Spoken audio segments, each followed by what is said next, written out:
Father John NGUYEN returned to Palawan in the central Philippines 3 years ago after decades away. Not that it's home. Father John says he's been without a home since his family fled Vietnam on a small boat 40 years ago in the midst of a war. The Philippines was their first stop towards asylum in the U.S. My thought is to do something for the Filipinos as a part of repayment, a form of repayment to their kindness.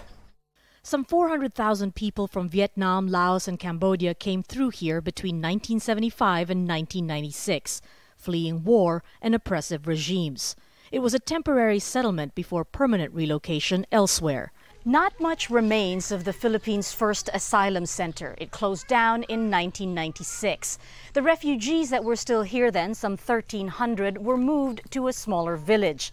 But the Philippine tradition of offering refuge goes as far back as the 1930s and 40s, when it welcomed Jews fleeing the German Nazis, Spanish Republicans fleeing a civil war, Russians fleeing a socialist revolution, and the Chinese fleeing an invading Japanese army.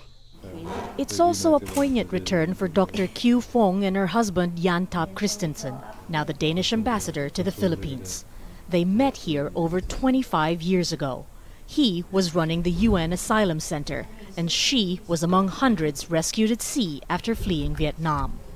Fong still has nightmares, and she says she sees it reflected in the images of refugees at sea today. People on the boat, you could see the hopelessness on their face. And I was thinking, oh my God, this is how we were when we were on these boats. I'm so sorry, it was terrible. I'm sorry.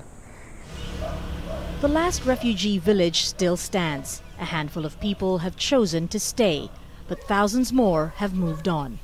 The near-empty streets seen as a testament that hopelessness can be turned around. The people have gone through a lot of hardship, and it makes them stronger, and it will give them a drive in order to succeed. And most of them will become successful and contribute to the societies that host them. Like Dr. Fong, Father John says being a refugee has made him stronger and better able to do what he does.